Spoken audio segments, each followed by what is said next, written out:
Jésus nous demande d'aimer nos ennemis, de faire du bien à ceux qui nous maudissent, de prier pour ceux qui nous calomnient, de présenter l'autre joue, de ne pas refuser de se faire dépouiller, de ne pas réclamer à qui abuse de notre bonté. Nous avons tous entendu ces phrases dans l'Évangile, mais les avons-nous prises au sérieux? Avons-nous écouté vraiment? Attention, car elles ne sont pas périphériques à la foi chrétienne. Elles en constituent au contraire la substance, la moelle, le cœur de la révélation de Jésus, l'essence même de tous ses enseignements.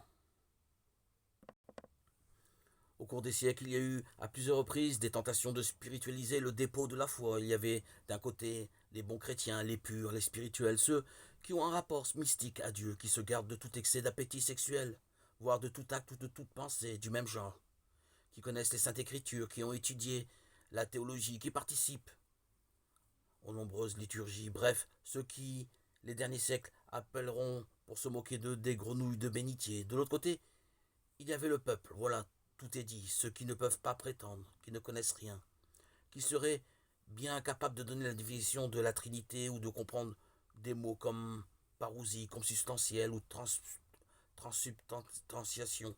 Eh bien, chacune de ces tentatives s'est soldée par un cuisant échec, qu'il s'agisse des gnostiques, des cathares, des jansénites ou j'en passe, parce qu'elles n'ont que bien peu à voir avec le contenu des évangiles. Qu'est-ce que Jésus nous enseigne? Qu'est-ce que Jésus veut enseigner à ses disciples? D'aimer, même ceux qui ne nous aiment pas, de prêter sans attendre que l'on nous rende, de faire pour les autres ce que l'on voudrait qu'ils fassent pour nous, de faire du bien sans rien espérer en retour, de vouloir le bien même des ingrats et des méchants, d'être miséricordieux, de ne juger personne, de pardonner, de ne pas condamner, de donner sans se lasser.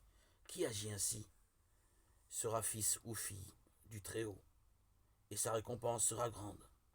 Jésus n'est pas obsédé par la morale sexuelle ni par les normes liturgiques. Il n'en parle pour ainsi dire jamais, ou seulement contraint et forcé qu'on exige de lui des réponses.